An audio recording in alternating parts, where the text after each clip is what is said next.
Je m'appelle Gabriel, j'ai 32 ans.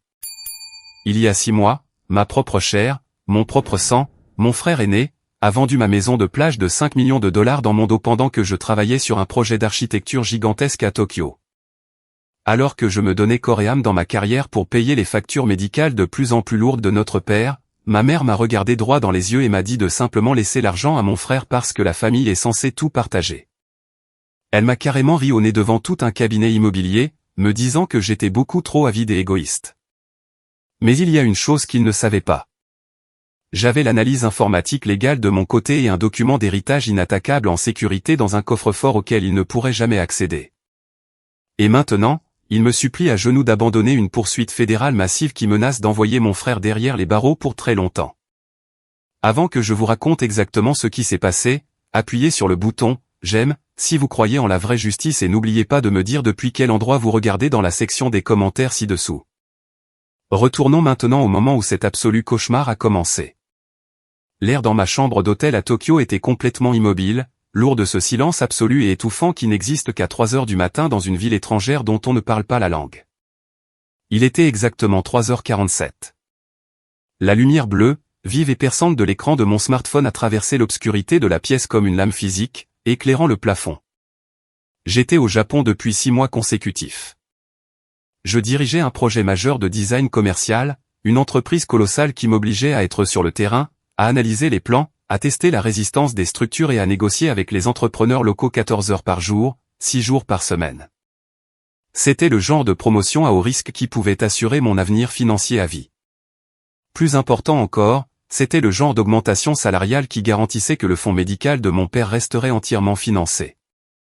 Mon père s'enfonçait dans la maladie d'Alzheimer, et les soins spécialisés à domicile dont il avait désespérément besoin épuisaient les ressources de notre famille plus vite qu'un navire en perdition ne prend l'eau. J'étais épuisé. Mes os me faisaient mal. Mes yeux étaient perpétuellement injectés de sang. J'ai tendu la main vers la table de chevet, mes paupières lourdes comme du plomb, et j'ai tapoté l'écran lumineux, m'attendant à un email urgent d'un client ou peut-être à une alerte de mon calendrier. Le message ne venait pas d'un client. Il venait de mon frère aîné, Raphaël. Le SMS disait « Vente de la maison de plage conclue aujourd'hui. Offre au comptant de 5,2 millions de dollars. Déjà partagé avec maman et papa. Merci d'être à l'autre bout du monde et injoignable. Ne t'inquiète pas, je te virerai 500 000 dollars quand tu rentreras. Considère ça comme une commission d'apporteur d'affaires pour être resté à l'écart. » J'ai lu les mots une première fois, puis j'ai cligné des yeux, me frottant le visage, convaincu que l'épuisement me jouait des tours cruels. Je les ai lus une deuxième fois, puis une troisième. Mon cerveau refusait tout simplement de traiter ces mots sur l'écran. La maison de plage située dans les Outer Banks en Caroline du Nord n'était pas seulement une propriété immobilière de premier ordre. Ce n'était pas un actif familial partagé. C'était ma propriété. Elle était légalement, entièrement et uniquement à mon nom. Je me suis assis sur le bord du matelas. La réalité glaciale de la situation m'a traversé comme un seau d'eau glacée. Mes mains ont commencé à trembler si violemment que j'ai laissé tomber le téléphone sur la moquette. Il a atterri dans un bruit étouffé, l'écran éclairant toujours ce message horrible et moqueur. J'ai fixé l'appareil posé là, mon esprit passant en revue un millier de scénarios impossibles. Comment vend-on une maison qui ne vous appartient pas? Comment contourne-t-on le greffier du comté, l'agence de titres, la société de séquestre et les réglementations bancaires fédérales? J'ai repris le téléphone, mes doigts malhabiles et engourdis, et j'ai immédiatement composé le numéro d'Olivier, mon avocat personnel aux États-Unis. La tonalité a retenti pendant ce qui m'a semblé être une éternité absolue. C'était la fin de l'après-midi en Caroline du Nord. Olivier a répondu à la deuxième sonnerie, mais sa voix n'avait pas son ton calme, calculé et professionnel habituel. Il semblait affolé, essoufflé, comme un homme qui venait de courir un marathon en costume sur mesure. « Gabriel, Dieu soit loué. J'essaie de te joindre depuis 48 heures d'affilée. Mes emails me reviennent et ta boîte vocale est pleine. Que se passe-t-il avec la propriété des Outer Banks? C'est exactement ce que je te demande, Olivier, ai-je dit, la voix tendue, enrouée et remarquablement froide. Raphaël vient de m'envoyer un SMS. Il dit qu'il l'a vendu. Il dit qu'il a conclu une offre au comptant de 5,2 millions de dollars. Explique-moi tout de suite en français facile comment quelqu'un peut vendre une maison dont il n'est pas légalement propriétaire. J'ai entendu Olivier déplacer d'épaisses piles de papier sur son lourd bureau en acajou, le son grésillant à travers la ligne internationale. Il a laissé échapper un long soupir rauque. Gabriel, écoute-moi très attentivement. Raphaël s'est présenté dans un bureau local de titre de propriété à Charleston il y a 3 jours avec une procuration. Le document lui accordait une autorité totale et sans restriction pour liquider tes biens immobiliers, gérer tes comptes bancaires et négocier en ton nom. La signature sur le document était la tienne, Gabriel, ou du moins une falsification de très haute qualité et très convaincante. Il a transféré l'acte chez le notaire et a conclu une vente au comptant par l'intermédiaire d'une petite agence de titres extrêmement douteuse avant que je ne puisse déposer une opposition auprès du greffier du comté. Au moment où le système a signalé l'anomalie et où j'ai été prévenu, la transaction était déjà dans sa phase finale. Les acheteurs ont déjà viré les fonds. L'argent est parti. Il a été débloqué du compte séquestre hier après-midi. Le silence dans ma chambre d'hôtel est devenu assourdissant. C'était comme si tout l'oxygène avait été aspiré de la pièce. Mon propre frère, l'homme qui avait grandi dans la chambre à côté de la mienne, avait commis une fraude bancaire fédérale, un vol d'identité et un vol qualifié pendant que je dormais de l'autre côté de la planète. Il avait volé 5 millions de dollars, la totalité de ma valeur nette, le filet de sécurité de mon père, mon héritage, et il avait l'audace absolue de m'offrir une part de 10% de ma propre propriété comme s'il jetait un morceau de viande à un chien affamé. Laissez-moi vous montrer exactement où mène ce niveau d'arrogance narcissique pure et incontrôlée. Avançons exactement de 2 semaines après ce terrible appel téléphonique qui a bouleversé ma vie. Le soleil du milieu de la journée tapait sur l'asphalte propre et fraîchement posé de l'allée du complexe d'appartements de luxe de Raphaël dans le centre-ville de Charleston. Il était adossé de manière décontractée contre le capot d'une Porsche 911 gris ardoise toute neuve. Il l'avait acheté ce matin même, en payant directement au comptant avec l'argent qu'il avait volé sur ma propriété. Il avait ce sourire suffisant et intouchable plaqué sur le visage, portant des lunettes de soleil de marque et une chemise en soie qui coûtait plus cher que ma première voiture. Il discutait avec un voisin, se comportant comme s'il était le roi du monde, un millionnaire autodidacte profitant des fruits de son travail. Ce sourire suffisant est resté sur son visage jusqu'au moment précis où 3 véhicules du shérif du comté de Darré sont arrivés en trombe sur le parking. Leurs sirènes ont hurlé brièvement avant de s'éteindre, leurs gyrophares clignotant de manière aveuglante au soleil. Les lourds véhicules de police se sont positionnés de manière à bloquer complètement la seule sortie du parking. Je me tenais à exactement 15 mètres de là, à l'ombre d'un grand chêne, regardant le détective Moreno sortir de son véhicule de tête. Moreno était un policier expérimenté, un homme qui n'avait aucune patience pour les gosses de riches qui jouaient avec la loi. Moreno n'a pas hésité. Il ne s'est pas présenté.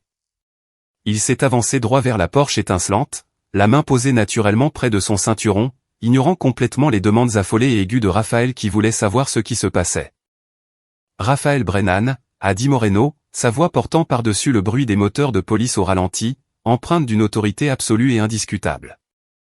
Tournez-vous et mettez vos mains à plat sur le capot du véhicule. Écartez les jambes. Faites-le tout de suite. Pardon? Mais qu'est-ce que ça veut dire? Vous savez qui je suis? Vous faites une grave erreur. Je suis un homme d'affaires respecté, s'est écrié Raphaël, la voix déraillant, le visage devenant pâle alors qu'il regardait les 3 policiers armés s'avancer vers lui. Les mains sur le capot. Tout de suite, a aboyé Moreno en faisant un pas en avant pour attraper mon frère par l'épaule, le faisant pivoter et le plaquant contre le métal chaud de la Porsche. Vous êtes en état d'arrestation pour faux et usage de faux au premier degré, fraude bancaire fédérale et vol immobilier majeur.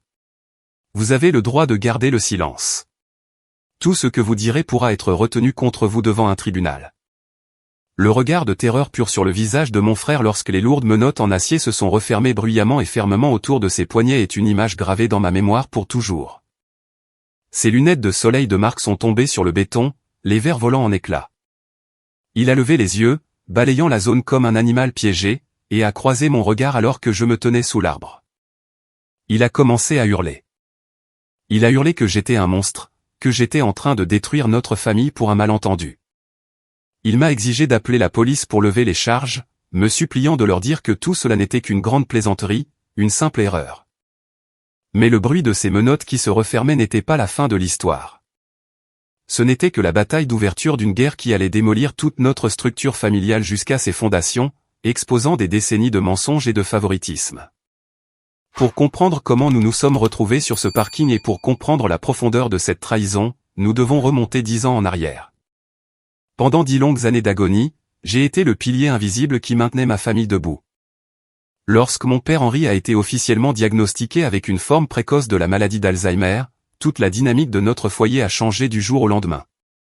C'était un mardi. Je me souviens de la météo exacte, de l'odeur exacte du cabinet du médecin. C'était comme regarder un grand et magnifique bâtiment s'effondrer lentement de l'intérieur, brique par brique. L'homme qui m'avait appris à lancer une balle de baseball, l'homme qui m'avait montré comment nouer une cravate, tenir un compte bancaire et respecter la valeur de l'argent durement gagné s'effaçait lentement. Il était remplacé par un inconnu effrayé et confus qui parfois ne reconnaissait même pas son propre salon, qui s'en allait la nuit à la recherche d'un chien mort depuis 20 ans. Les factures médicales ont commencé à s'accumuler presque immédiatement. Le système de santé est impitoyable et le déclin neurologique est l'une des façons les plus coûteuses de mourir.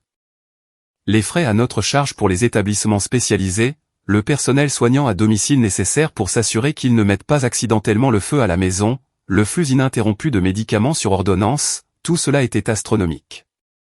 J'avais 22 ans, je venais de sortir de l'université avec un diplôme exigeant en architecture. Au lieu de passer mes week-ends à voyager, à sortir ou à me construire une vie sociale comme tous les autres jeunes professionnels de ma promo, j'étais assis à la table de la salle à manger de mes parents, enterré sous des montagnes de paperasse. C'est moi qui gérais les retraits douloureux des fonds de retraite, calculant soigneusement les pénalités fiscales pour que nous ne perdions pas tout face aux impôts. C'est moi qui organisais les piles massives de demandes d'indemnisation d'assurance, me battant au téléphone pendant des heures avec des conseillers clientèle sans cœur juste pour obtenir la prise en charge d'un seul traitement nécessaire.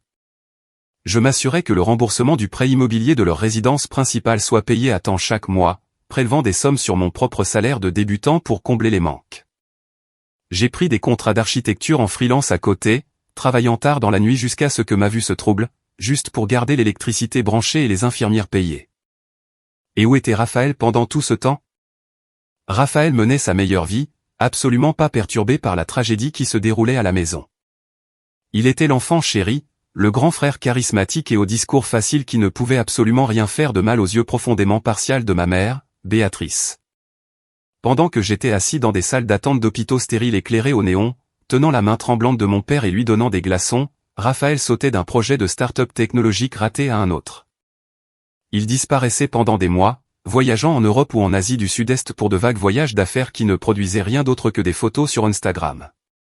Il ne venait à la maison que lorsqu'il avait besoin de demander à notre mère, Béatrice, un autre prêt temporaire pour entretenir son mode de vie luxueux, épuisant les fonds même dont nous avions besoin pour les soins de papa. Il n'a jamais proposé une seule fois d'aider à laver notre père. Il n'a jamais proposé une seule fois de s'asseoir et de revoir le dossier médical avec moi ou même de regarder une facture d'hôpital. Il ne faisait que prendre et prendre, considérant nos parents comme un distributeur automatique inépuisable. Mon père, cependant, n'avait pas complètement perdu la tête. Il était malade, mais il n'était pas aveugle. Dans ces rares moments de lucidité profonde, ces brèves fenêtres où le brouillard de la maladie se levait et où le grand homme vif d'autrefois réapparaissait, il voyait exactement ce qui se passait. Il voyait qui faisait le travail lourd et il voyait qui saignait la famille à blanc. Il y a 7 ans, au cours d'une semaine particulièrement bonne où son esprit était incroyablement clair et concentré, mon père m'a appelé dans son bureau. Il était assis derrière son lourd bureau en acajou, le soleil de l'après-midi filtrant à travers les stores et éclairant les poussières dans l'air. Il avait un épais dossier suspendu posé devant lui, ses mains posées dessus. « Gabriel » a-t-il dit, sa voix portant cette autorité ferme et incontestable dont je me souvenais si tendrement de mon enfance. « Assieds-toi, ferme la porte. Nous devons parler de l'avenir, et nous devons le faire maintenant tant que j'ai encore toute ma tête. » Je me suis assis, immédiatement sur mes gardes, reconnaissant ce ton sérieux. « Qu'y a-t-il, papa? Tu te sens bien aujourd'hui? On doit t'appeler le docteur Fabre? » Je vais bien aujourd'hui, mais je ne ferai pas toujours face, mon fils, a-t-il dit doucement en tapotant l'épaisse pochette avec un stylo en or. J'ai pris une décision finale et définitive. Je transfère l'acte de propriété de la maison de plage des Outé Banks entièrement à ton nom. Pas au tien et à celui de ta mère. Pas au tien et à celui de ton frère, uniquement au tien. Nous allons chez le notaire en ville cet après-midi pour finaliser les papiers. J'étais complètement abasourdi. La maison de plage était le bijou de notre famille. C'était une magnifique et vaste propriété en cèdre avec des terrasses couvertes qu'il avait achetées au début des années 80. Elle avait pris une valeur immense au fil des décennies, devenant une pièce immobilière très convoitée sur le marché côtier. C'était là que nous passions tous nos étés, là où mes plus beaux souvenirs d'enfance de pêche et de baignade s'étaient forgés. « Papa, tu n'as pas besoin de faire ça », ai-je protesté, la voix nouée par l'émotion, dépassée par le geste. « On peut gérer les frais médicaux. Je vais prendre plus de contrats en freelance. On n'a pas besoin de toucher à la maison. C'est ton héritage.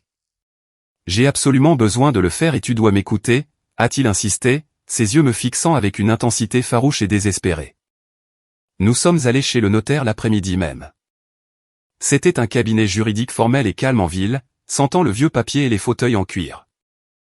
Malheureusement, ma mère, dans son manque absolu de jugement et sa loyauté inébranlable envers son fils chéri, avait mentionné le rendez-vous à Raphaël lors de l'un de leurs appels téléphoniques quotidiens. Lorsque mon père et moi sommes arrivés au cabinet et sommes sortis de l'ascenseur, Raphaël était déjà là dans le hall, faisant les 100 pas comme un animal en cage et furieux. Lorsque le notaire a expliqué calmement la situation, détaillant que l'acte était transféré uniquement à mon nom en tant que donation irrévocable pour protéger le bien, Raphaël a complètement perdu l'esprit. Il a frappé des poings sur la table de réunion en verre si fort que j'ai cru qu'elle allait voler en éclats, renversant une carafe d'eau glacée qui s'est répandue sur le tapis coûteux.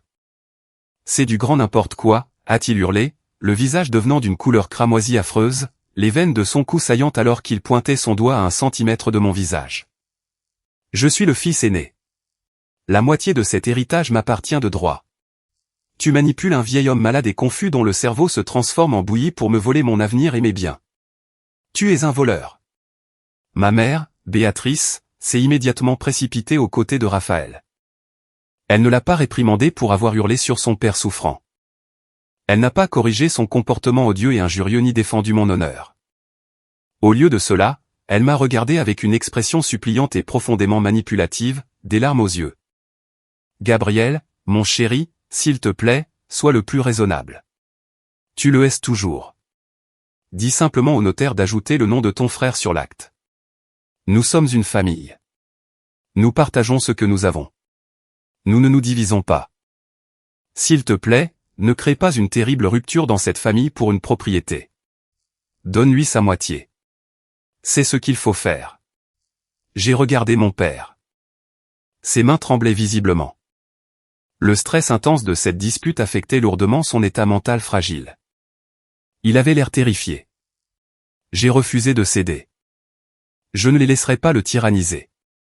J'ai regardé ma mère droit dans les yeux, la voix ferme et froide. L'acte sera à mon nom, maman. C'est ce que veut papa, et c'est le seul moyen légal de protéger ce bien des recouvrements d'aide sociale. Raphaël a déjà assez pris à cette famille. Il n'aura pas son nom sur ce document. J'ai signé les papiers. Le notaire y a apposé son tampon, le bruit lourd scellant l'accord. C'était officiellement fait. Alors que nous sortions vers le parking, la tension était à son comble. Raphaël est passé à côté de moi, délibérément et violemment, me heurtant le bras. Il s'est arrêté, s'est penché vers mon oreille, et sa voix est descendue dans un chuchotement venimeux. « Profite bien de ton papier, petit frère, mais ce qui est à moi restera toujours à moi. Je récupérerai ce qui m'est dû, d'une manière ou d'une autre. Souviens-toi de mes paroles. » J'ai balayé la menace comme les délires désespérés et pathétiques d'un enfant gâté faisant une crise parce qu'il n'avait pas obtenu ce qu'il voulait. J'ai verrouillé l'acte original dans un coffre-fort à la banque aux côtés des autres documents familiaux essentiels. J'ai passé les 7 années suivantes à entretenir méticuleusement la propriété, à payer les taxes foncières exorbitantes sur mon propre salaire, à réparer le toit après les ouragans et à couvrir les frais de copropriété. Je pensais que la signature de mon père et la structure rigide du système juridique étaient un bouclier incassable.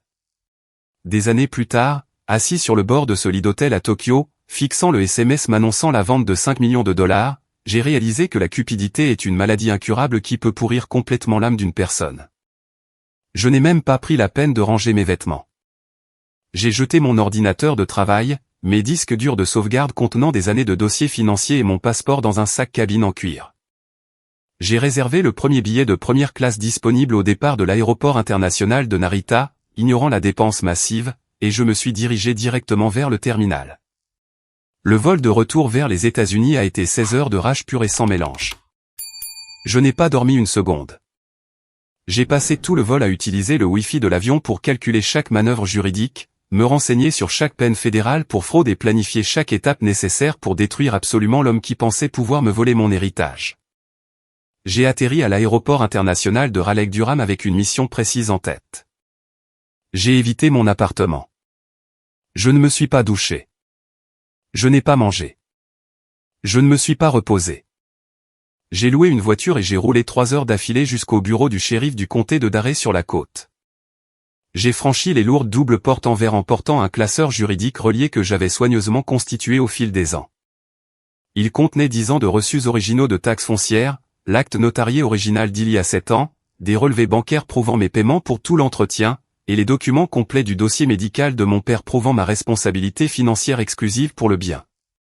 Je me suis assis dans une salle d'interrogatoire étroite et trop éclairée en face du détective Moreno.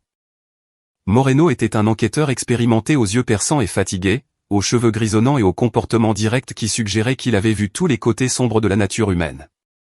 Au début, Moreno était très sceptique. Les policiers détestent les querelles familiales.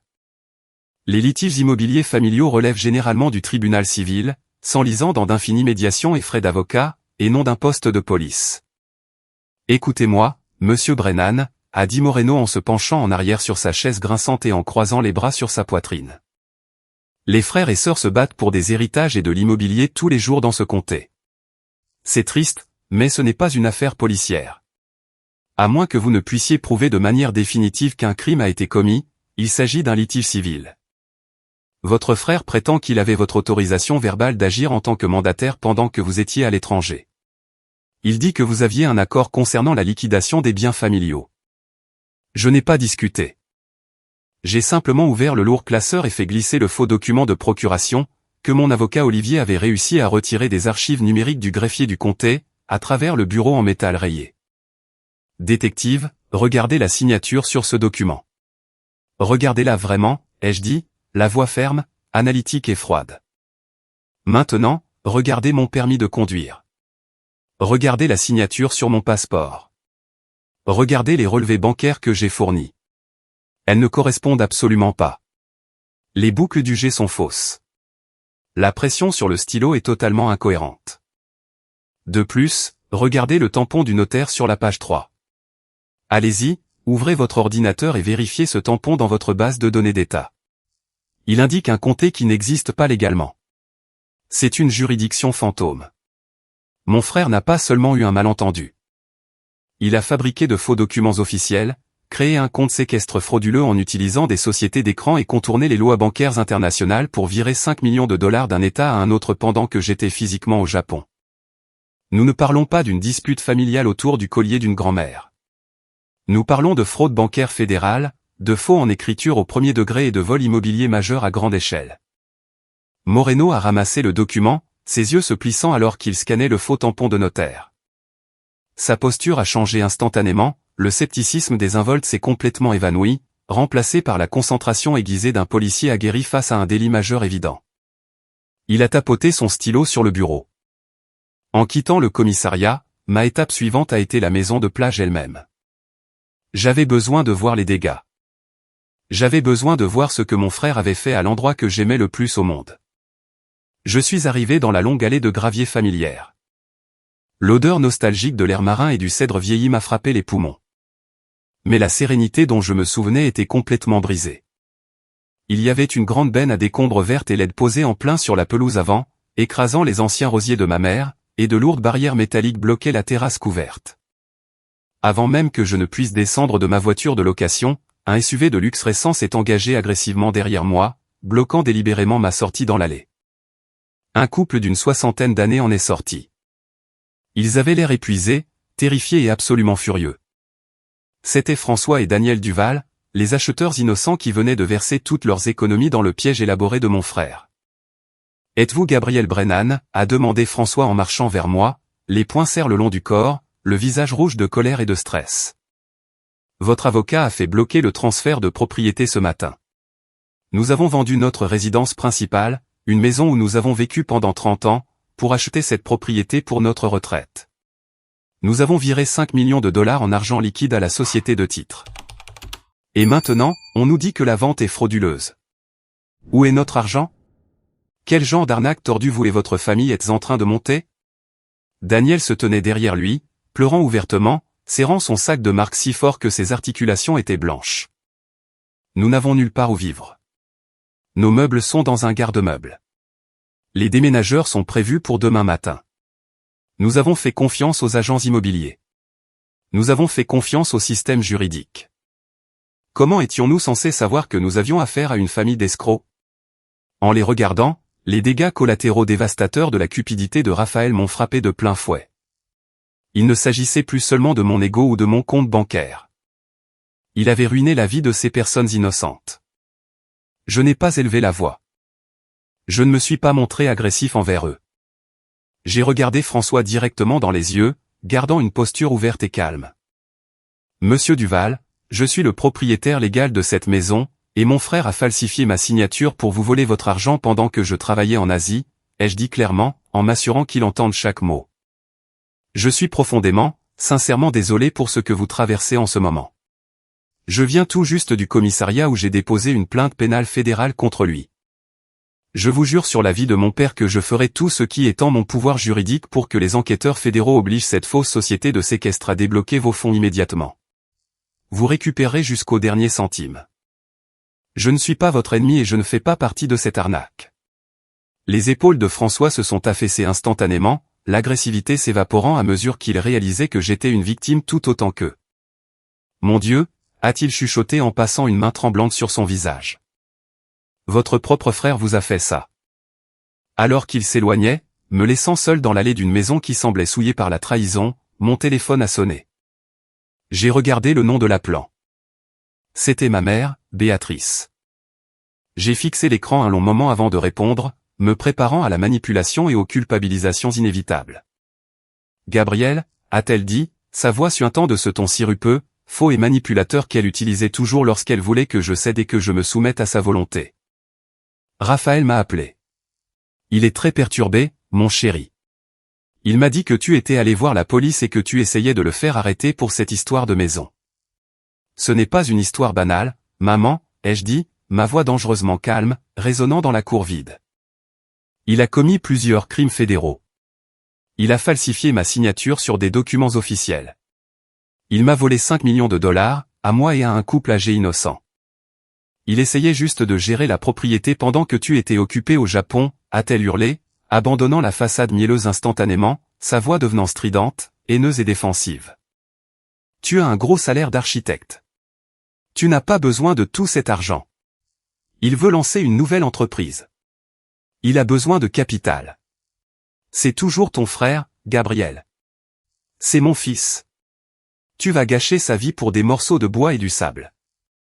Je t'ordonne de retirer cette plainte immédiatement. Si tu ne le fais pas, tu vas détruire cette famille, et je ne te le pardonnerai jamais. J'ai serré le volant de ma voiture de location jusqu'à ce que mes mains me fassent mal, le cuir grinçant sous la pression intense. Il a gâché sa propre vie, maman.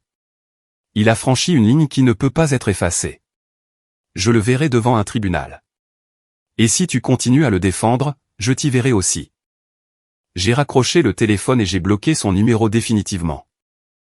Mon frère n'avait pas seulement volé une maison. Il avait orchestré un chef-d'œuvre de fraude fédérale. Mais alors que j'étais assis dans l'allée de la maison de mon enfance, passant en revue les documents qu'Olivier m'avait envoyés sur mon ordinateur portable, j'ai réalisé quelque chose de glaçant. La fausse société de séquestre n'était pas juste un site web au hasard. Elle était enregistrée à une boîte postale à Charleston, spécifiquement configurée pour faire transiter l'argent proprement. Raphaël n'était pas assez intelligent pour mettre cela en place tout seul. Il avait un complice, et j'étais sur le point de découvrir à quel point la trahison était profonde et combien de personnes dans ma propre famille étaient prêtes à me poignarder dans le dos pour une part du gâteau. Le système juridique fonctionne incroyablement lentement, ce qui laisse malheureusement aux coupables désespérés tout le temps de creuser encore plus leur propre tombe. 24 heures après la arrestation spectaculaire sur le parking avec la Porsche, Raphaël a réussi à payer une caution massive.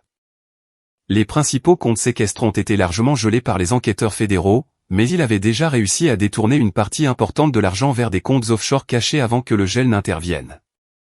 Il a littéralement utilisé mon argent volé pour acheter sa liberté temporaire. Dès qu'il a été libéré sous caution, la guerre psychologique a commencé pour de bon. Raphaël, réalisant qu'il risquait une peine de prison ferme et paniquant, a lancé une campagne de diffamation coordonnée et haineuse sur les réseaux sociaux. Il a publié de longues vidéos larmoyantes sur Facebook et Instagram, prétendant que j'étais un frère avide et absent qui avait abandonné notre père mourant. Il a raconté à ses milliers d'abonnés qu'il était intervenu héroïquement pour vendre la maison juste pour payer les soins médicaux de nos parents parce que je refusais d'aider, prétendant que j'accumulais la richesse familiale pendant que notre père souffrait. Les mensonges étaient d'une audace stupéfiante. Il a même créé une cagnotte en ligne pour sa défense juridique contre une poursuite abusive, se faisant passer pour la victime ultime. Mais les gens sur Internet adorent les histoires de victimes, et ils se sont jetés dessus, remplissant ma boîte de réception de menaces de mort et de messages de haine. La pire partie, cependant, n'était pas la réaction du public ou d'inconnus ignorants. C'était la trahison venant de mon propre cercle proche. Mon oncle Grégoire, le frère de mon père, m'a appelé un soir. Sa voix était pleine d'une chaleur bienveillante et de prévenance, jouant le rôle de l'aîné soucieux.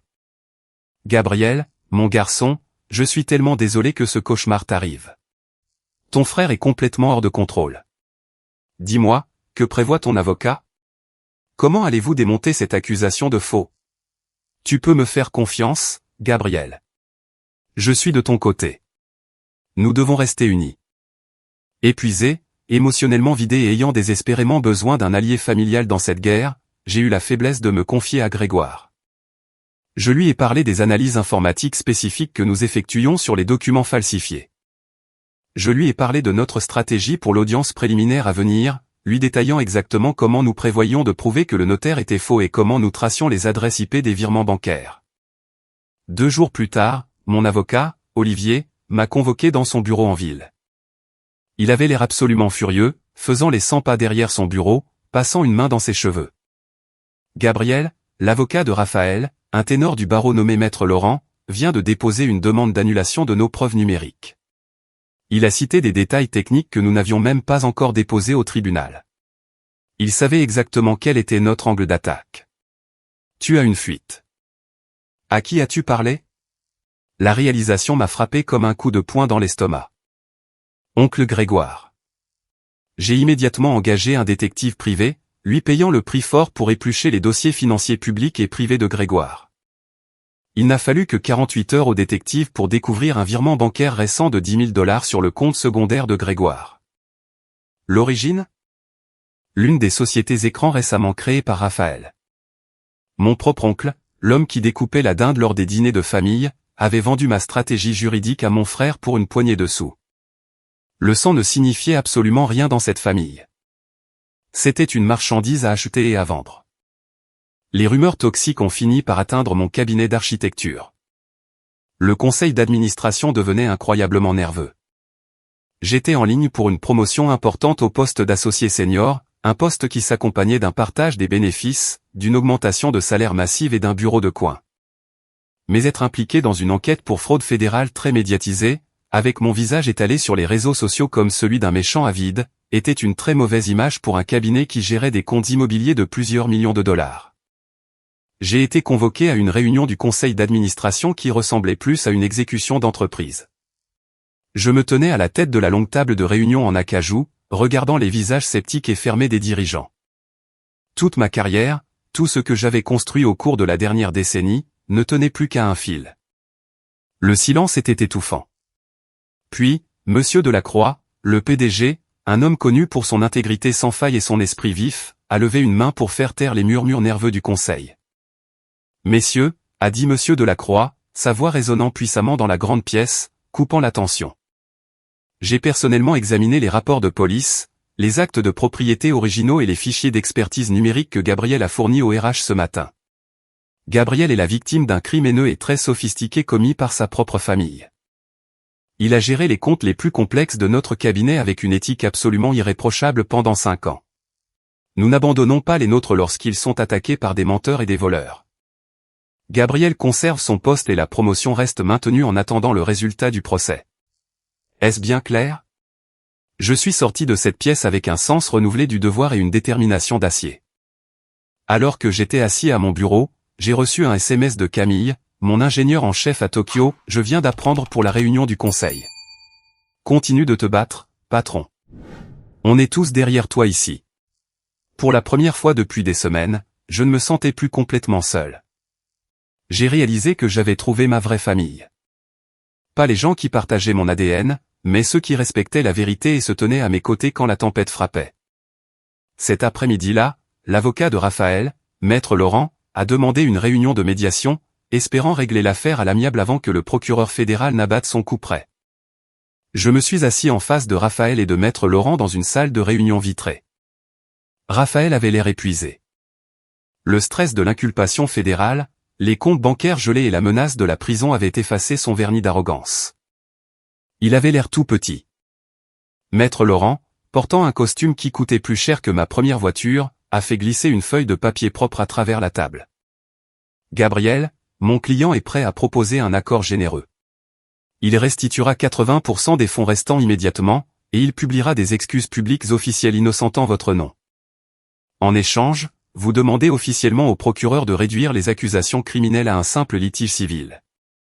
Pas de peine de prison. Vous récupérez votre argent, il récupère sa vie. C'est gagnant-gagnant. J'ai regardé le papier. Puis j'ai regardé Raphaël. Il tremblait pratiquement d'énergie nerveuse, tapant du pied contre le sol, attendant que je cède. Il attendait que je me comporte comme le petit frère obéissant que notre mère avait toujours exigé que je sois. J'ai pris la feuille. Je n'ai pas dit un mot. Je l'ai déchirée lentement par le milieu, le bruit résonnant dans la pièce calme. Puis je l'ai déchirée à nouveau. J'ai laissé tomber les morceaux sur la table comme des déchets. Je ne veux pas 80% de mon argent, Raphaël, ai-je dit, ma voix complètement dépourvue d'émotion. Je veux 100% de ma propriété et je veux que tu passes les 5 prochaines années dans une prison fédérale à réfléchir exactement à ce que tu as fait. Il n'y a pas d'accord. Nous allons au procès. Je me suis levé, j'ai boutonné ma veste et je suis sorti de la pièce sans regarder en arrière. Ils pensaient pouvoir m'enterrer sous une montagne de manipulations émotionnelles, de fausses larmes sur les réseaux sociaux et de petits pièges juridiques. Mais ils avaient oublié un détail crucial concernant les architectes, nous savons exactement comment démonter des fondations défectueuses. Je connaissais chaque faille de leur histoire. Et j'étais sur le point de faire s'effondrer tout le château de cartes de Raphaël en plein tribunal. Ils pensaient que le pire était passé. Ils se trompaient lourdement. Le tribunal fédéral du centre-ville de Raleigh était un bâtiment massif et imposant fait de granit gris froid et de verre renforcé. C'était le genre de bâtiment conçu pour vous faire sentir tout petit dès le moment où vous gravissiez les larges marches en béton. C'était un mardi matin à la fin du mois de septembre, exactement 6 mois après que mon frère a été arrêté sur ce parking surchauffé de Charleston. L'air de la Caroline du Nord était frais, mais je transpirais sous le col de mon costume gris foncé sur mesure. En entrant dans ce bâtiment, j'ai senti un poids lourd et étouffant me comprimer la poitrine, me menaçant de me briser les côtes. Ce n'était pas un procès commercial standard pour rupture de contrat. Ce n'était pas un litige immobilier de routine concernant des limites de propriété ou des factures d'entrepreneurs impayées. C'était ma propre chair et mon propre sang. J'allais entrer dans une salle d'audience fédérale et participer activement à l'envoi de mon frère aîné dans un pénitencier. Chaque fois que j'avais un doute, chaque fois que cette culpabilité familiale profondément ancrée essayait de remonter le long de ma colonne vertébrale pour me dire d'abandonner les charges, je me forçais à penser à François et Daniel Duval. Je pensais à ce couple innocent et travailleur qui emballait toute sa vie, ses 30 ans de mariage et de souvenirs dans un garde-meuble temporaire parce que mon frère avait décidé qu'il avait droit à leurs économies de retraite. Je pensais à mon père assis dans une chambre stérile d'un établissement de soins, complètement inconscient du fait que son héritage, celui qu'il avait tant combattu pour protéger pour moi, était en train d'être détruit par son fils aîné. J'ai saisi la lourde poignée en laiton de la porte du tribunal et je l'ai tirée. J'ai passé les portiques de sécurité, mes chaussures résonnant bruyamment sur le marbre poli du hall principal. Mon avocat, Olivier, m'attendait devant la salle 4B. Il m'a tendu une tasse de café noir et a hoché la tête. Nous n'avions pas besoin de parler. Nous connaissions les enjeux. J'ai poussé les lourdes portes doubles en bois de la salle d'audience. L'air à l'intérieur sentait la cire industrielle, le vieux papier et la sueur nerveuse.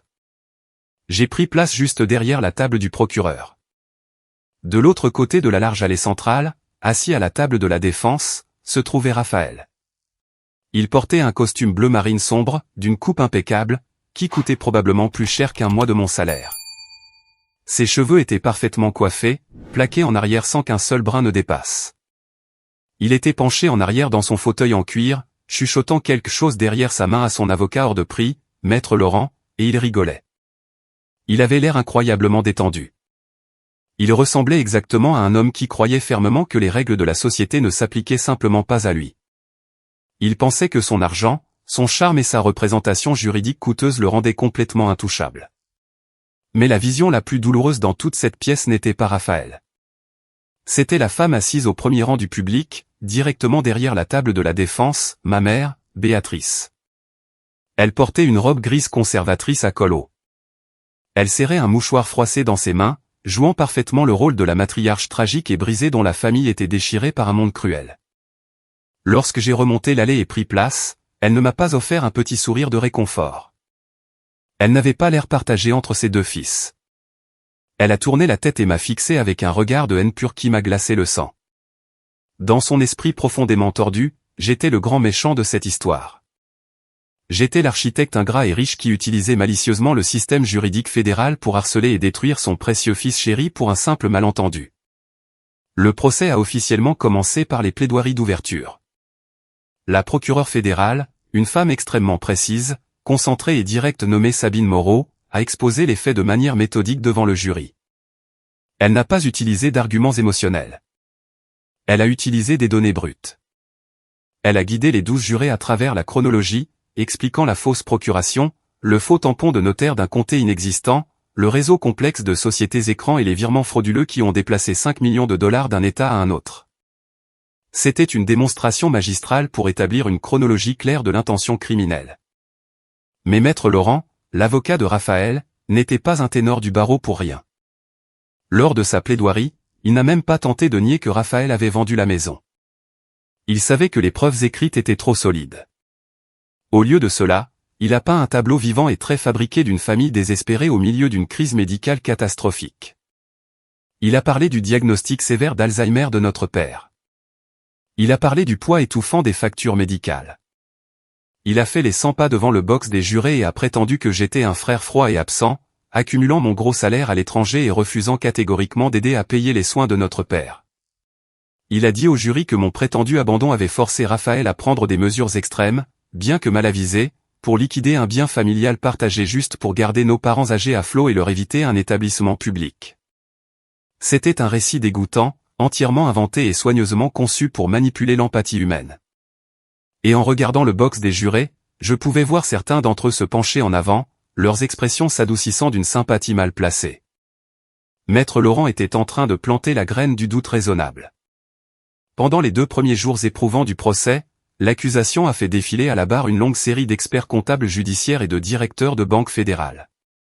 Ils ont méthodiquement tracé les 5 millions de dollars depuis le compte bancaire légitime des Duval, en passant par la fausse société de titres de Charleston. Pour arriver directement sur les comptes offshore cachés de Raphaël et chez le concessionnaire de voitures de luxe où il avait acheté la Porsche. C'était accablant, mais ce n'était que des preuves financières techniques et sèches. Le jury avait l'air un peu ennuyé, luttant pour rester concentré face aux tableurs et aux numéros de virement interminables. Mais le matin du 3e jour, toute l'atmosphère dans la salle d'audience a changé radicalement. L'accusation a appelé un témoin que je n'avais pas reconnu lors des premières dépositions. Elle s'appelait Brigitte. C'était une femme d'une 50aine d'années portant un chemisier fleuri modeste et un gilet beige. Elle s'est avancée vers la barre en ayant l'air absolument terrifiée, serrant son sac à main contre sa poitrine. Brigitte était une employée administrative qui avait brièvement travaillé dans la petite agence de titres douteuse que Raphaël avait utilisée à Charleston avant qu'elle ne soit perquisitionnée et fermée par les enquêteurs fédéraux. Madame Brigitte, a commencé la procureure, Madame Moreau, en s'avançant lentement vers le box des témoins et en lui offrant un sourire rassurant. Pouvez-vous s'il vous plaît dire à la cour ce qui s'est passé l'après-midi du 14 octobre, le jour précis où l'accusé, Raphaël Brennan, s'est présenté dans votre bureau pour finaliser les papiers de séquestre pour la propriété des Outé Banks? Brigitte a ajusté le micro devant elle, ses mains tremblant légèrement. Oui. Monsieur Brennan est venu vers 14 heures. Il avait une pile épaisse de documents, y compris une procuration. Il était extrêmement pressé. Il transpirait, faisait constamment les 100 pas dans le hall. Il n'arrêtait pas de regarder sa montre coûteuse et me demandait de manière très agressive d'accélérer le virement bancaire. Avez-vous remarqué quelque chose d'inhabituel lors de sa visite cet après-midi-là, a demandé la procureure, sa voix résonnant clairement dans la pièce silencieuse. Brigitte a difficilement dégluti et a regardé brièvement vers la table de la défense, évitant délibérément le regard furieux de Raphaël. Eh bien, notre bureau a de très grandes vitrines qui donnent sur le parking avant. Pendant que j'étais assise à mon bureau en attendant que le système informatique valide les codes d'autorisation, j'ai regardé dehors. M. Brennan avait laissé une voiture tourner au ralenti sur la voie réservée aux urgences, juste devant nos portes vitrées. C'était un SUV Lexus blanc. Mon estomac s'est noué. Le sang a quitté mon visage. Je connaissais cette voiture. Je connaissais la bosse sur le pare-chocs arrière. C'était la voiture de ma mère. Et avez-vous vu quelqu'un d'assis à l'intérieur de ce véhicule, a insisté la procureure en s'approchant du box des jurés. Oui, madame, a dit doucement Brigitte, mais sa voix a résonné fortement dans la salle d'audience silencieuse. La salle d'audience a éclaté en un lourd murmure. Le juge a légèrement tapé de son marteau pour maintenir l'ordre. J'ai eu l'impression d'avoir été violemment frappé à la gorge par un boxeur poids lourd. J'ai lentement tourné la tête, le cou raide, et j'ai regardé ma mère assise dans le public. Son visage s'était vidé de toute couleur, se transformant en un masque d'une blancheur de craie. Elle fixait le vide, refusant de me regarder. Sa mâchoire était si crispée que j'ai cru que ses dents allaient voler en éclats. Elle ne faisait pas juste le défendre après coup par amour maternel aveugle. Elle n'était pas seulement une mère farouchement loyale essayant de protéger un fils égaré qui avait fait une terrible erreur impulsive. Elle savait. Elle était physiquement assise dans la voiture de fuite pendant que son fils aîné entrait dans un bureau, falsifiait ma signature et me volait activement 5 millions de dollars de biens. Elle l'avait aidé à le planifier. Elle était une complice active et volontaire de la destruction complète de mon travail et de mon héritage. La trahison était si profonde, si écœurante, que l'air dans la salle d'audience semblait soudainement incroyablement rare. J'ai serré la lourde barrière en bois devant moi jusqu'à ce que mes articulations deviennent toutes blanches, essayant de garder les pieds sur terre. Toutes ces années que j'avais passées à payer ses courses, à gérer ses retraits complexes de fonds de retraite, à m'assurer qu'elle avait une vie confortable et sans stress pendant que papa était malade, cela ne signifiait absolument rien pour elle. Elle était parfaitement prête à laisser Raphaël me dépouiller complètement, et elle était parfaitement prête à laisser un couple innocent se retrouver à la rue, du moment que son fils chéri obtenait son énorme gain non mérité. L'avocat de la défense, Maître Laurent, a bondi de sa chaise pour contre-interroger Brigitte. Il a été très agressif, essayant de faire vaciller sa confiance. Madame Brigitte, vous êtes une employée de bureau, pas un détective privé entraîné. Vous avez vu une femme dans une voiture à 15 mètres de distance à travers une vitre teintée un jour de grand soleil. Vous ne pouvez pas dire de manière définitive qui était cette femme ni ce qu'elle savait des documents juridiques à l'intérieur de cette pochette, n'est-ce pas? Vous faites une supposition énorme. Brigitte s'est redressée, tenant bon avec une force surprenante. Je ne peux pas dire ce qu'elle avait dans la tête, monsieur, mais j'ai vu son visage clairement, et l'accusé m'a dit spécifiquement qu'il était pressé parce que sa mère l'attendait dans la voiture pour terminer leurs affaires familiales. Le mal était fait. Le jury avait vu le mensonge. Il avait vu la complicité. Mais Maître Laurent n'avait pas terminé. C'était un animal traqué, et les animaux traqués avec de gros honoraires sont les plus dangereux. Lorsque l'audience s'est interrompue pour une courte pause déjeuner, Maître Laurent a regardé de l'autre côté de l'allée et m'a lancé un regard d'une glace absolue. Ils avaient un piège qui m'attendait. Ils avaient un mensonge soigneusement construit et totalement illégal dont ils croyaient fermement qu'il allait faire exploser le dossier de l'accusation. Ils pensaient avoir l'arme ultime pour prouver que j'étais le véritable cerveau derrière la vente immobilière. Mais ils marchaient aveuglément, avec une arrogance suprême, droit dans un piège technologique de leur propre création. La session de l'après-midi a commencé avec une tension lourde et oppressante qui pesait sur la salle d'audience. L'accusation a officiellement clos sa présentation, ayant exposé une chaîne de preuves financières et un témoignage oculaire accablant et incontestable. C'était maintenant au tour de la défense de présenter sa version. Maître Laurent s'est levé, a boutonné la veste de son costume coûteux avec assurance, et s'est avancé au centre de la pièce avec la confiance écœurante d'un homme qui détient une quinte flush au poker. Votre honneur, la défense appelle Gabriel Brennan à la barre, a annoncé maître Laurent, sa voix résonnant dans toute la pièce. Un fort murmure a parcouru le public. La victime était appelée comme témoin à charge par la défense.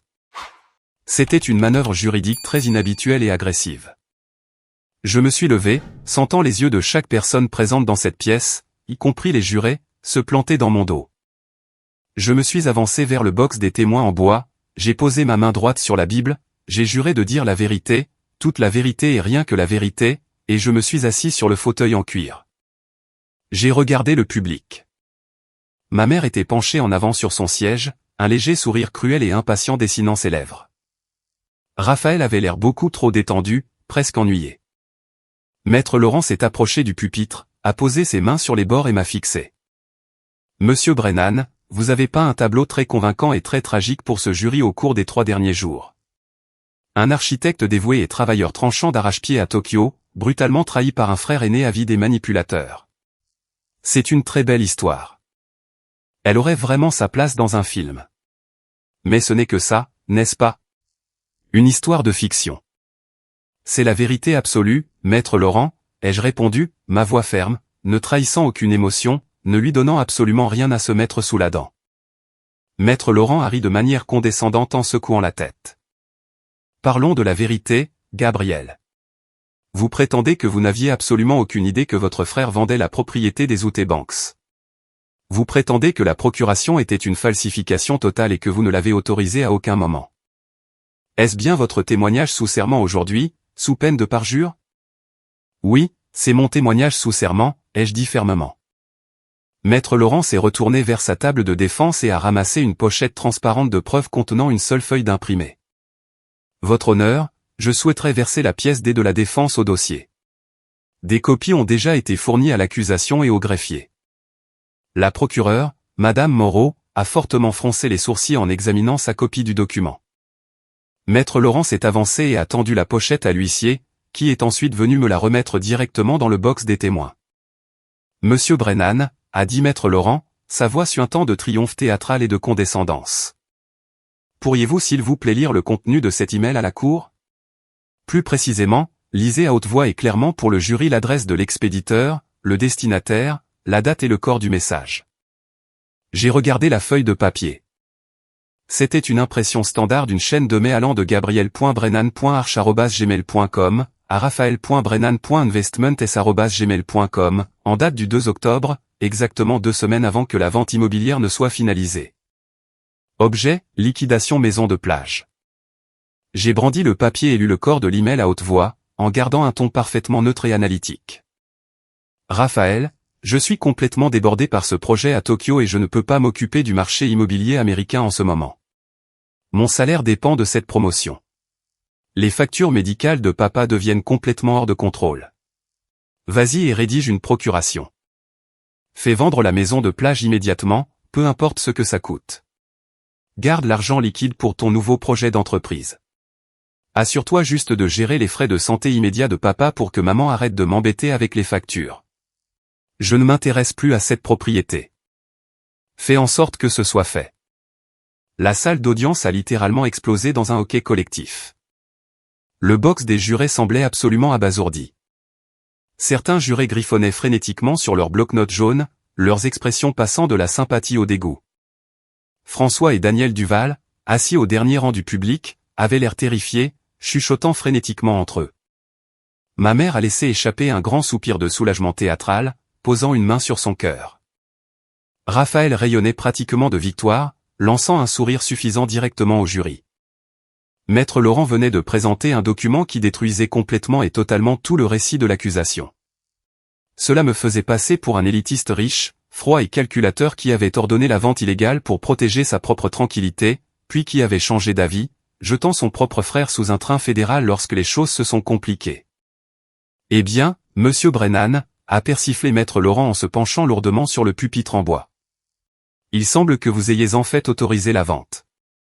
Il semble que vous ayez explicitement dit à votre frère de fabriquer ce document juridique parce que vous ne vouliez pas vous occuper de la crise de votre propre famille. Et lorsque vous avez réalisé que la propriété s'était vendue pour la somme colossale de 5 millions de dollars en liquide, vous êtes devenu incroyablement avide. Vous avez fait une fausse déclaration à la police et vous avez lancé une poursuite fédérale pour voler l'argent à votre propre frère et gâcher sa vie. N'est-ce pas la vraie vérité? J'avais la feuille de papier dans la main. Je n'ai pas paniqué. Je n'ai pas transpiré. Je n'ai pas élevé la voix ni crié qu'on m'avait piégé. J'ai regardé directement Raphaël, qui me souriait comme s'il venait de gagner au loto. Puis j'ai regardé calmement Maître Laurent. Non, Maître Laurent, ai-je dit, ma voix coupant les murmures montant dans la pièce comme un bistouri. Ce n'est pas la vérité. Cet email est une fabrication complète et totale. Maître Laurent a éclaté de rire. Un son rauque et moqueur. Une fabrication? Monsieur Brennan, nous avons assigné les données numériques des entreprises technologiques. Cet email provient de votre adresse Gmail exacte. Êtes-vous sérieusement en train de prétendre devant ce tribunal qu'un mystérieux hacker s'est introduit dans votre compte hautement sécurisé depuis l'autre bout du monde juste pour dire à votre frère de vendre une maison? Je n'ai rien besoin de prétendre, Maître Laurent, ai-je dit calmement, détournant mon attention de lui pour regarder directement le juge. Votre honneur, avant ce procès, lorsque la défense a soumis cette pièce spécifique lors de la communication des preuves, mon équipe juridique a immédiatement engagé un cabinet d'expertise informatique indépendant pour analyser les données. La procureure a l'attestation sous serment et l'analyse technique très détaillée de ce cabinet prête pour examen. La procureure, Madame Moreau, s'est levée immédiatement, sa chaise grinçant bruyamment sur le sol. Votre honneur, l'accusation appelle son dernier témoin de réfutation, le docteur Alain Roche, expert principal en informatique légale et en cybersécurité chez Cybertech Solutions. Le sourire arrogant de Maître Laurent a vacillé pour la toute première fois. Sa posture s'est raidie. Il ne s'attendait pas à ce que nous creusions dans les données brutes et cachées d'un email qu'ils avaient délibérément tenté d'enterrer dans un document massif de 1000 pages juste avant le début du procès. Le docteur Alain Roche a pris la barre. C'était un homme brillant, méticuleux, très concentré, qui vivait et respirait pour le code binaire et l'architecture des données. La procureure n'a perdu absolument aucun temps. Docteur Roche, avez-vous examiné formellement la pièce D de la défense, l'email prétendument envoyé par Gabriel Brennan le 2 octobre? Oui, a répondu l'analyste en ajustant ses lunettes. Bien que l'adresse d'affichage de l'expéditeur sur la page imprimée indique effectivement l'email de Gabriel Brennan, les adresses email peuvent être très facilement usurpées. L'usurpation d'adresse est une technique courante et relativement simple où l'expéditeur manipule les entêtes visibles du message pour faire croire qu'il provient de quelqu'un d'autre. Il faut environ 5 minutes et un tutoriel de base pour y parvenir. Cependant, on ne peut pas facilement usurper l'adresse IP d'origine et les codes d'identification de la machine enfouis profondément dans les métadonnées brutes. Et qu'avez-vous trouvé exactement lorsque vous avez examiné les métadonnées brutes de cet email précis, a demandé la procureure en s'avançant lentement vers le box des jurés pour s'assurer qu'ils buvaient chacun de ces mots. J'ai tracé l'adresse IP d'origine, a déclaré clairement le docteur Roche en lisant directement son rapport relié. L'email n'a absolument pas été envoyé depuis un serveur ou un réseau local à Tokyo, au Japon, où Gabriel Brennan résidait et travaillait officiellement. L'adresse IP appartient à un fournisseur d'accès Internet résidentiel situé à Charleston, en Caroline du Nord. Plus précisément, elle correspond à un routeur au débit situé dans un complexe d'appartements de luxe sur King Street. La salle d'audience était d'un silence de mort. Le docteur Roche a continué. Le silence absolu et assourdissant qui s'est abattu sur cette salle d'audience fédérale était une chose magnifique et majestueuse. C'était le son distinct d'un mensonge arrogant traîné sous la lumière crue de la réalité et exécuté sur le champ. Pour que ce soit parfaitement clair pour le jury, docteur, a dit la procureure, sa voix résonnant avec une finalité absolue, est-ce que Gabriel Brennan a envoyé cet email autorisant la vente de sa propriété immobilière? Non, madame, absolument pas, a répondu l'expert fermement. L'accusé, Raphaël Brennan, était assis dans son propre appartement à Charleston, connecté à son ordinateur portable personnel, et s'est envoyé un faux email à lui-même en se faisant passer pour son frère dans une tentative délibérée de se fabriquer un faux alibi pour fraude fédérale. J'ai regardé vers la table de la défense. Raphaël serrait le lourd rebord en bois de la table si fort que ses articulations étaient d'une blancheur de craie. Son visage était complètement vidé de son sang. Sa bouche était légèrement ouverte alors qu'il fixait l'expert judiciaire avec une horreur paralysante. Maître Laurent, l'avocat hors de prix, avait physiquement fait un pas en arrière pour s'éloigner de Raphaël, se distanciant de son propre client. Soumettre sciemment de fausses preuves dans un procès fédéral est un crime grave qui peut coûter sa licence à un avocat. Maître Laurent a réalisé à ce moment exact que son client venait de lui mentir en face et de lui tendre un faux document qui détruisait complètement toute leur affaire à plusieurs millions de dollars. J'ai regardé ma mère dans le public. Elle ne me fixait plus. Elle ne jouait plus la victime.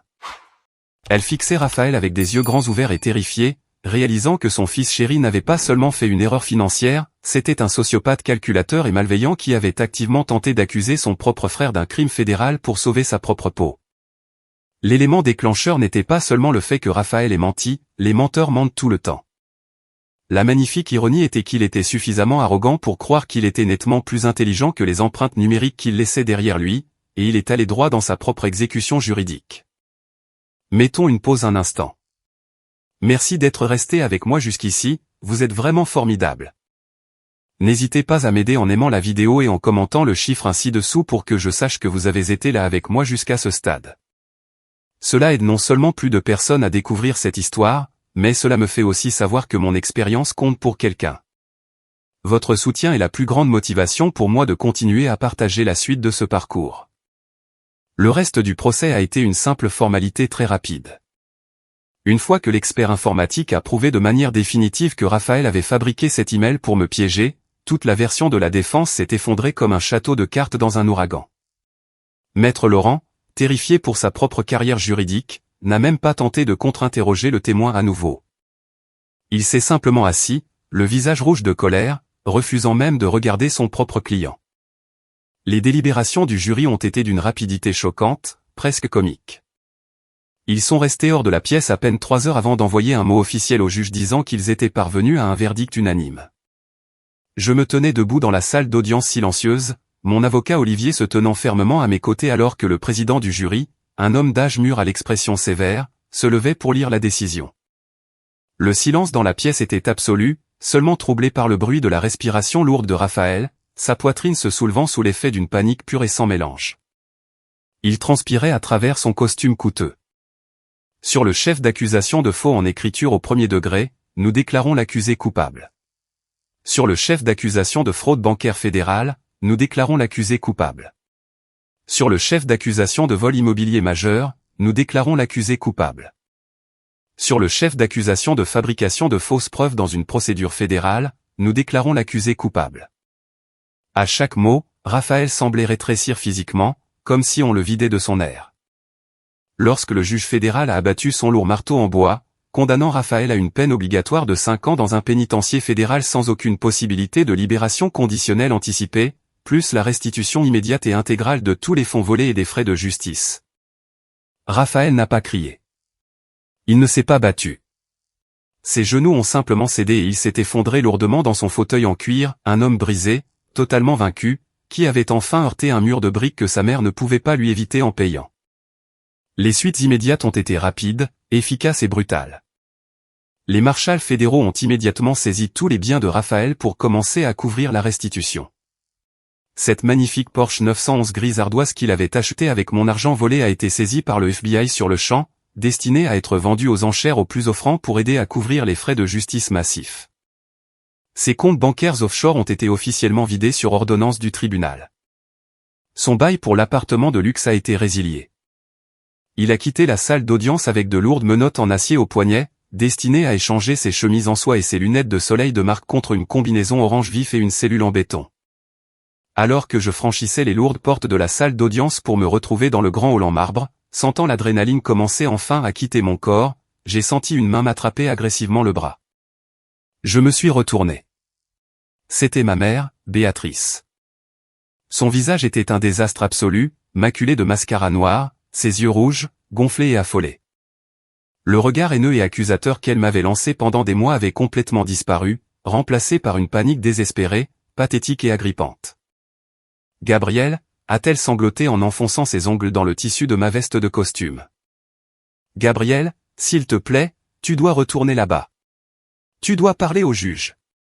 Tu dois leur dire que tu lui pardonnes et que tu veux une peine plus légère. 5 ans, Gabrielle. Il ne survivra pas 5 ans dans une prison fédérale. Il est fragile. C'est ton frère. S'il te plaît, je te supplie à genoux, tu dois le sauver. J'ai regardé la femme qui m'avait mis au monde. J'ai regardé la femme qui s'était assise confortablement dans une Lexus blanche au ralenti devant un bureau de notaire pendant que mon frère me volait tout mon avenir. J'ai délicatement, mais avec une fermeté absolue et incassable, retiré ses doigts de ma veste. Maman, ai-je dit, ma voix parfaitement calme, entièrement dépourvue de la colère brûlante qui m'avait dévoré pendant les 6 derniers mois. Je ne la détestais plus. Je ressentais juste une profonde pitié vide. Ce n'est pas moi qui ai mis Raphaël en détention fédérale. C'est sa propre cupidité qui l'y a mis, et ton indulgence aveugle constante l'a maintenu sur cette voie toute sa vie. Tu l'as protégé des conséquences de ses actes terribles depuis qu'il est enfant. Eh bien, tu ne peux pas le protéger du gouvernement fédéral. Nous sommes dans le monde réel. Ne m'appelle plus jamais. J'ai tourné le dos et je suis parti, mais pas résonnant bruyamment, la laissant pleurer seule dans le hall du tribunal. Je ne me sentais pas triomphant. Je ne me sentais pas heureux ni exultant. Mais pour la toute première fois depuis une décennie, je me sentais complètement et merveilleusement libéré de leur emprise toxique. 2 jours plus tard, je suis retourné aux Outer Banks. J'ai garé ma voiture de location dans la longue allée de gravier de la maison de plage. La laide benne à décombres vertes avait disparu. Les barrières métalliques avaient été complètement retirées. J'ai déverrouillé la porte d'entrée avec ma clé d'origine et je suis entré dans le salon calme qui sentait le cèdre. C'était exactement comme dans mes souvenirs d'enfance, les grandes fenêtres donnant sur l'océan, le fauteuil usé où mon père lisait ses livres d'histoire navale. Mais les souvenirs ne semblaient plus chaleureux ni accueillants. La maison semblait incroyablement lourde, définitivement souillée par la guerre laide et haineuse qui s'était jouée autour de sa valeur marchande. 1 heure plus tard, une voiture s'est engagée dans l'allée. Ces meux étaient François et Daniel Duval, les acheteurs innocents qui avaient été pris entre 2 feux. J'avais demandé à Olivier de contacter leur équipe juridique pour organiser une rencontre en personne. Ils sont montés sur la terrasse en bois, l'air hésitant, fatigués et profondément éprouvés par le stress des fonds bloqués. Gabriel, a dit François en me tendant la main et en la serrant fermement. Notre avocat nous a appelés ce matin avec la bonne nouvelle. Les autorités fédérales ont officiellement levé le gel sur les comptes de la société de titres. Nos 5 millions de dollars seront entièrement remboursés sur notre compte principal demain matin. Nous ne vous remercierons jamais assez d'avoir fait en sorte que nous ne soyons pas laissés de côté. Vous êtes un homme bon. Vous étiez des victimes tout autant que moi, François, ai-je répondu sincèrement. Je suis simplement extrêmement soulagé que l'argent ait été récupéré avant qu'il ne puisse tout cacher à l'étranger. Daniel a regardé autour de la terrasse couverte, un sourire triste et nostalgique sur le visage. C'est vraiment une magnifique maison. Nous avions de si beaux projets pour notre retraite ici. Nous allions construire une terrasse pour les petits-enfants. Cela me brise le cœur de devoir recommencer nos recherches immobilières à zéro dans ce marché complètement fou. J'ai regardé les vagues à écume blanche de l'océan Atlantique. Prenant une profonde inspiration d'air marin, j'ai regardé le couple. Vous n'avez pas besoin de recommencer vos recherches. Daniel, si vous voulez toujours la maison, je veux vous la vendre. François a cligné des yeux, absolument surpris, en faisant un pas en arrière. Vous êtes sérieux? Après tout ce que votre famille vient de traverser pour cette propriété, le procès. Exactement. À cause de ce que j'ai traversé, ai-je dit, la voie résolue. Cette maison est le symbole d'une famille qui n'existe plus. Je ne veux pas m'y accrocher et la laisser pourrir avec de mauvais souvenirs. Je veux qu'elle appartienne à des gens qui la rempliront de joie, de rire et de vrai amour, pas de cupidité et de ressentiment. Nous ferons cela de manière totalement légale, un titre propre, une société de séquestre réputée et ma signature réelle et vérifiée. Si vous la voulez, elle est à vous pour le même prix. Daniel a éclaté en larmes de joie et m'a serré fort dans ses bras. Nous avons conclu l'affaire d'une poignée de main sur la terrasse. La transaction immobilière s'est déroulée sans aucun problème 3 semaines plus tard. Les fonds ont été légalement et sûrement transférés sur mes comptes. C'était la fermeture définitive d'un chapitre massif et douloureux, et le début calme et paisible d'une toute nouvelle vie. 1 an plus tard, le vent frais et piquant de l'automne soufflait à travers les vieux chênes du cimetière local. Je me tenais seul près de l'arrière de la petite assemblée silencieuse, portant un costume noir lourd, regardant le cercueil de mon père descendre lentement dans la terre. Henry Brennan avait enfin perdu son long et douloureux combat contre la maladie d'Alzheimer. À la fin, son départ a été une miséricorde profonde. Il s'est éteint paisiblement dans son sommeil dans l'établissement de soins spécialisés, complètement inconscient de la dévastation absolue qui avait brisé notre famille, complètement inconscient du fait que son fils aîné était assis dans une cellule de prison.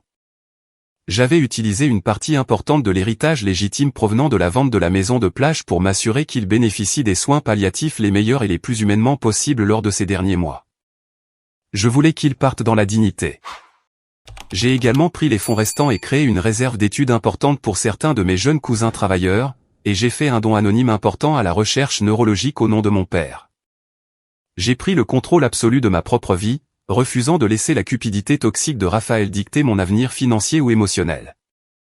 Ma mère, Béatrice, se tenait toute à l'avant de la tombe ouverte, s'appuyant lourdement sur l'oncle Grégoire, l'homme même qui avait vendu mes secrets juridiques à Raphaël pour 10 000 $. C'était une paire de traîtres bien assortis.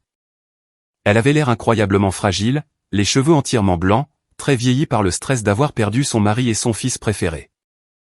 Raphaël, bien sûr, n'était pas là. Les détenus fédéraux n'obtiennent que très rarement, voire jamais, de permission de sortie pour des funérailles familiales, en particulier ceux qui purgent une peine ferme pour une fraude fédérale majeure. Pendant toute la cérémonie, ma mère n'a pas regardé une seule fois dans ma direction. Lorsque le prêtre a terminé sa prière, elle est retournée lentement vers la limousine qui l'attendait, l'ombre vide de la femme manipulatrice et exigeante qu'elle était autrefois. Je ne m'en suis pas approché. Je ne lui ai pas présenté mes condoléances. Certains ponts sont si profondément et complètement brûlés que les cendres s'envolent simplement dans le vent. Nous n'avions plus aucune relation, et j'étais entièrement en paix avec cette frontière permanente. Ma carrière, en revanche, avait littéralement décollé. À la suite du procès très médiatisé, le conseil d'administration de mon cabinet a reconnu ma capacité à gérer des crises extrêmes avec intégrité, élégance et une détermination sans faille. J'ai obtenu cette promotion importante au poste d'associé senior. J'ai emménagé dans un magnifique et vaste appartement en Pentouze à Raleigh, travaillant sur de grands projets d'architecture qui m'inspiraient vraiment, entouré de collègues qui respectaient mon éthique de travail, et me construisant une vie avec une femme qui comprenait la vraie valeur de la loyauté et de l'honnêteté.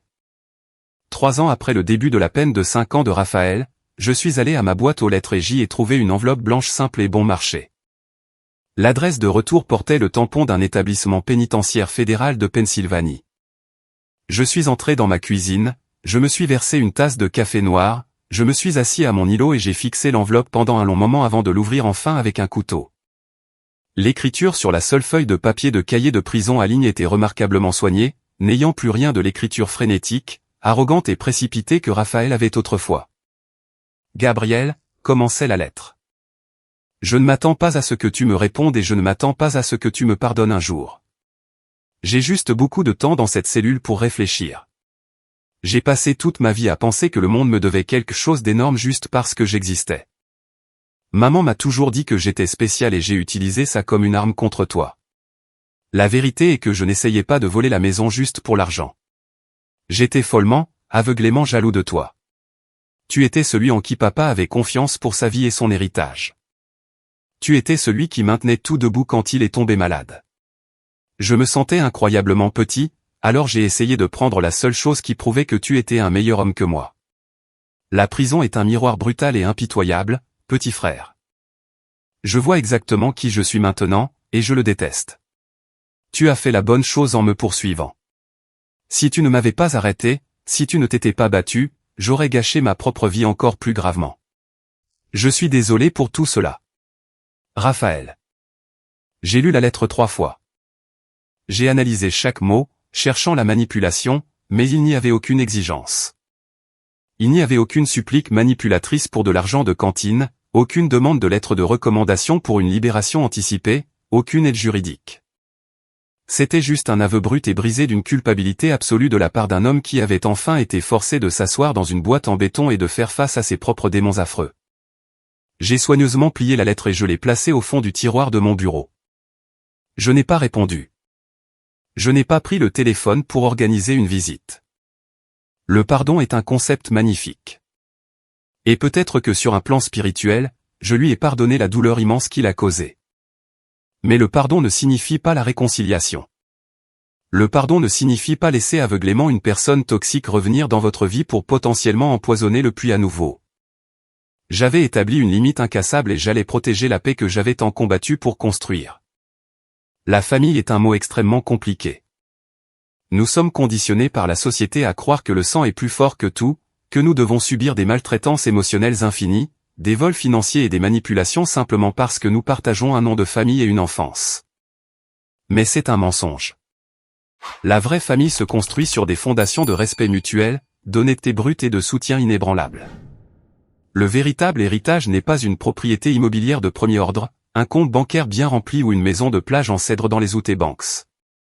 Le véritable héritage est le caractère que vous vous construisez, l'intégrité que vous maintenez lorsque tout s'effondre autour de vous, et le courage pur qu'il faut pour vous lever et exiger la justice que vous méritez. Même lorsque les gens que vous aimez sont ceux qui tiennent le couteau dans votre dos. Mon frère pensait pouvoir me voler mon héritage avec une fausse signature et une arnaque bon marché. Au lieu de cela, il m'a donné les clés de ma liberté absolue, et il s'est enfermé dans une cage qu'il a lui-même conçue. Ce long et douloureux voyage m'a appris que parfois, la chose la plus difficile que vous feriez de toute votre vie est de regarder votre propre famille dans les yeux et de dire « ça suffit ». Mais une fois que vous le faites, une fois que vous établissez cette limite, le monde s'ouvre de manière que vous ne pouvez même pas commencer à imaginer. Avez-vous déjà été confronté à quelque chose de similaire avec votre propre famille? Avez-vous déjà dû tracer une ligne dure et douloureuse dans le sable avec quelqu'un que vous aimiez afin de protéger votre propre paix, votre santé mentale et votre avenir? Partagez votre histoire dans les commentaires ci-dessous. Je lis chacun d'entre eux, et votre courage m'inspire à continuer d'avancer. Et n'oubliez pas d'aimer la vidéo et de vous abonner à la chaîne pour ne pas manquer la prochaine histoire. D'ici là, restez forts, protégez vos limites et ne laissez jamais personne vous dicter votre vérité.